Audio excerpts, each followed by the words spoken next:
Boa tarde a todos. Bem, caríssimos irmãos e irmãs, o Clélio me convidou para estar hoje com vocês para falar alguma coisa sobre a vida de uma pessoa. Tudo que o nosso irmão Rogério disse hoje com relação à família é verdade. Tudo o que ele disse com relação ao amor de Deus é verdade. O que falta em algumas pessoas, só para eu poder dar início ao que eu vou falar para vocês, o que falta a cada um de nós é realmente termos a coragem de assumirmos definitivamente a paternidade de Deus em toda a sua extensão, para que assim nós possamos dizer que somos pessoas abençoadas. Houve uma pessoa, alguns anos atrás, algumas décadas atrás, uma pessoa um tanto quanto avessa, diferente das outras. Uma pessoa que tinha o hábito de ferir as pessoas de toda maneira possível e imaginável. Ele não se continha só em ferir, verbalmente não. Ele também tinha o prazer de fazer isso fisicamente. E interessante que nesta ocasião, tão mal era essa pessoa, que até a sua esposa estava desistindo dele. E aí, o que ocorreu? Essa pessoa que tinha 3 filhas, uma delas, a primeira, era uma criança especial, dependia totalmente dos pais, veio a falecer, teve um mal súbito e veio a falecer. Aquele homem que era mau, em toda a extensão da palavra, se há uma coisa que ele era especialista, era em fazer maldade nas pessoas. Ele não economizava, era mal aos extremos. Todavia, quando este homem perdeu aquela primeira filha dele, ele caiu de quatro, prostrou-se de tal forma que ele sentiu-se menor, mais insignificante que um velho. Ele se viu numa situação tal que ele começou a raciocinar e percebeu: Senhor, eu não sou tão poderoso, nem tão forte, nem tão corajoso, nem tão valente quanto eu imaginava que era. Muito pelo contrário, eu era insignificante, a pessoa era insignificante. Ele percebeu isso. Ele teve vontade de se suicidar. Quantas e quantas vezes passava isso pela cabeça desse homem? Mas ele percebeu uma outra coisa, que além de tudo, ele era medroso, extremamente medroso. E ele dizia assim: bom, então, já que eu sou tão medroso, tão covarde, não tenho coragem de tirar minha própria vida, o que vou fazer? Eu vou simplesmente começar a beber, ingerir bebida alcoólica em grande quantidade, para ver se numa dessa eu entro em coma alcoólico e morro. Olha a imbecilidade de um ser humano que chega naquele estágio.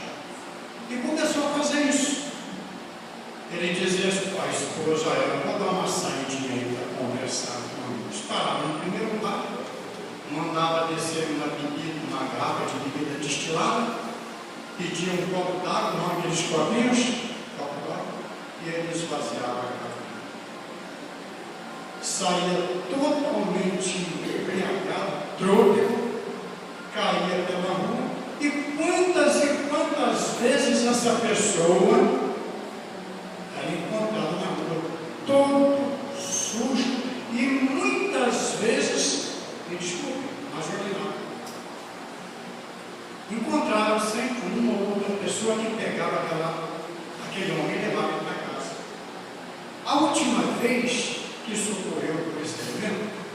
ele fez a mesma coisa, bebeu até começar a cair pela rua, se machucar. E um rapaz, como o menino que estava tocando agora por aí, mais louco que ele, viu aquele homem essa rua na rua, caiu, foi lá, deu um jeitinho, conseguiu se levantar, botou o braço do homem no pescoço dele, saiu carregando até chegar em casa. Tirou toda a roupa do homem, botou ele no banheiro, deu um banho nele, mudou roupas limpas, e quando a minha esposa chegou em casa, eu fui falar com ela para lá, me pegar para casa. Aquilo deu um estalo na cabeça desse homem. E aí ele foi para casa, e aí não devia ser 2, 3 horas da tarde, e quando deu por volta de 18 horas, minha esposa foi dar uma chegada na casa da mãe, para aí nós já perceberam, né, que o homem toda a casa, todos já sabem que é um fato ocorrido comigo, não é isso? Então, moral da história, minha esposa foi à casa da mãe dela visitá-la, e eu fiquei em casa, e aí vocês podem observar o tal desespero do qual eu fui tomado. E eu sentei lá no fundo do quintal, numa cadeira, e disse assim: o senhor já viu? Eu não sabia como fazer essas coisas, orar, nada disso não. O último lugar que eu entrava para mim era uma igreja, isso aqui também era um lugar de velhos carolas, não tinha nada a ver comigo. Então eu me sentei naquela cadeira e comecei a dizer assim: Senhor, eu estou errado na minha vida, você já percebeu isso. Eu fiz da minha vida esse caos que ela é hoje. Agora é o seguinte, exatamente dessa maneira que eu estou dizendo para vocês. Agora é o seguinte, olha dentro do meu coração, o Senhor não vê todas as coisas? Olha no meu coração. Se o Senhor perceber em mim que eu tenho alguma coisa que de alguma forma possa ser útil para o Senhor e para as pessoas, me cure, Senhor, me ajude. Caso contrário, eu vou morrer. Mas não deixa isso demora, não me mata logo de vez. Minha gente, foi a maior experiência com Deus que eu tive na minha vida. Por quê? Porque eu senti como se o mundo estivesse desabando sobre mim. Um peso tão imenso e um cansaço tão grande que eu caí no chão. E ali eu pensei assim: bom, Deus viu que eu não tenho absolutamente nada que preste e decidiu que quer que vai me matar. Eu não sirvo para nada mesmo, mas não vou morrer aqui não. E saí igual uma criança que quando está começando a engatinhar, saí engatinhando até o meu quarto. E do jeito que eu estava, deitei e dormi. Isso devia ser por volta de 19 horas. E o mais interessante, que até então eu não sabia o que era dormir uma noite tranquila. Tanta era a dor que eu sentia no corpo. Deitei e dormi. Minha esposa deve ter chegado em casa, estranhado aquela situação, deve ter me coberto e também foi dormir. No dia seguinte, por volta de 6 horas, abri os olhos, sentei na cama e fiquei apalpando o meu corpo. Minha mulher, que estava do meu lado, levantou e trouxe um para você.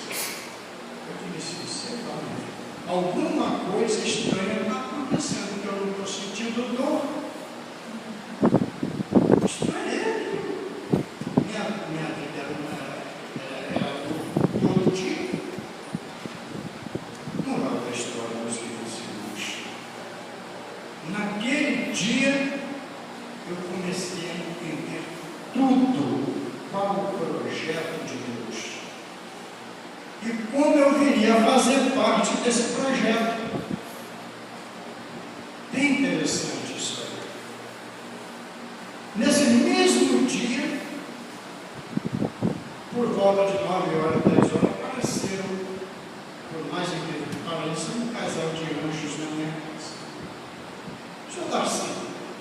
permitiria que nós fizéssemos o círculo bíblico na sua casa hoje? Tudo bem. Que horas? Às 19 horas. Perfeito, Deus aguarda. Ele chegou e eu, nós fizemos o círculo bíblico na minha casa. Depois eles foram embora, me convidaram para domingo, estava na igreja para assistir a missa. Eu fui à igreja, assisti a missa e tal. E aí, minha vida mudou totalmente. Hoje, a minha esposa, quantas e quantas vezes eu ouvi ela dizer? Ela disse assim: seu Darcy, como é que está? Meu marido morreu, agora eu tenho um marido novo. Aquele já era. Esses dias atrás aí, eu estive conversando com o seu Milton, um amigo lá do Dubai, que morou muitos anos comigo. Eu fui à igreja, nós conversamos num grupo de amigos, e ele dizia assim: e aí, Darcy, aqui Darcy não teve jeito, morreu? Eu disse: graças a Deus, morreu. E aí ele falou para os amigos assim: a última vez que eu vi esse moço em atividade foi lá dentro de Tubarão. Ele estava dentro do restaurante, com o moço agarrando a garrafa pelo pescoço e batendo. Nunca vi ninguém apanhar. Não é por aí. Mas então, meus caros irmãos, eu quero dizer para vocês que hoje, graças a Deus, eu sou um homem renovado. Eu realmente nasci novamente. E eu estou dizendo isso para vocês, sabe por quê? Porque Deus tem um projeto para a vida de cada um desses que estão aqui. Ele tem um projeto para todos nós. Basta apenas que vocês creiam, confiem, assumam essa paternidade e pratiquem no dia a dia o que o Rogério estava falando, o amor de Deus. Que vivam a família, que curtam a família, que amem a família, que se respeitem, que se tratem bem. Porque, olha, é muito difícil encontrar alguém que tenha tido a oportunidade que eu tive. Eu não acreditava em Deus. O meu Deus era eu mesmo. E tudo se acabaria a partir do momento que eu morresse, acabou-se. Entendeu? Então, caríssimos irmãos e irmãs, eu queria passar para vocês essa mensagem. Não é uma mensagem a princípio bonita. Ela deixa as pessoas do tanto quanto às vezes meio chocadas, não é? Mas o certo mesmo é que Deus, num determinado momento, percebeu que eu tinha alguma coisa boa no meu coração, que eu poderia produzir frutos bons. E eu procuro fazer isso no meu dia a dia. Claro e evidentemente, como eu gostaria de ter muito mais, uma inteligência muito mais evoluída, ter muito mais sabedoria, de tal forma que eu pudesse fazer com que muitas outras pessoas também viessem desse lado de cá, que descessem do muro e viessem para o lado de Deus. E só para fechar, caríssimos irmãos, podem ter uma certeza absoluta: Deus não se esquece em nenhum momento mesmo, de qualquer um de vocês. E agora, para terminar, eu quero dizer a vocês o seguinte: que eu desejo e peço a Deus, não só por mim, pela minha esposa, pelos meus filhos, mas eu peço a Deus também por cada um de vocês, que Ele faça aqui sobre todos vocês, todos os dias, as suas bênçãos, que Ele possa fazê-los cheios do Espírito Santo e que esse Espírito Santo possa torná-los fortes, sábios, para continuar enfrentando a luta do dia a dia. Amém? Louvado seja nosso Senhor Jesus.